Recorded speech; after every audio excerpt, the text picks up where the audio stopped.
Ayan, good morning po mga kababayan. Magandang umaga sa inyo lahat. Andito tayo sa San Fernando, Pampanga. Ano pangalan ng barrio na ito?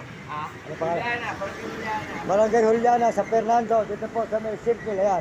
Bumili kayo ng mga tinda niyo, mga motor. Service. Ayan, maganda. Yari. Ayan. Oh. Makakamenos pa kayo sa Gusalina.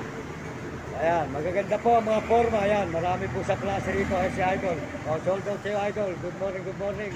Magandang umaga, Idol. Sold out sa'yo. Ayan. Bumili kayo kay Idol. Supportahan nyo kayong tindahan dito. Sabi San Fernando, Pampanga. Mariana ba? Oh, Mariana. Ayan, Mariana po mga Idol. Ayan, makita po nyo. Magagandang klase. Ayan, oh, mga bago. Ayan, maganda po mga forma. Yung mahihilig na mayaman, pumunta kayo rito. Sa may Circle, Mariana. Ito ang mga motor na magaganda. May bubong pa, hindi ka na maiinitan. Oh, ayan. Oh, pwede po ng tatluhan. Oh, ayan. Apatan, pwede pa pala apatan yan. Eh, pwede rin dalawa rito eh. Ayan, oh. Ayan po, magaganda po mga yari. Ayan. Ayan po, si Idol. Ayan. Eh, papasok ko na Idol to para mapanood mo na. Sold out sa'yo, Idol, sold out. Pakisuportahan po nyo si Uding TV, Tiga San Miguel sa Bulacan, Sibol. Ayan, mabait na brother po yan. Saka po si Romy Katakutan. Ayan. At saka po si Will Kulot, Mario Mendoza Vlog.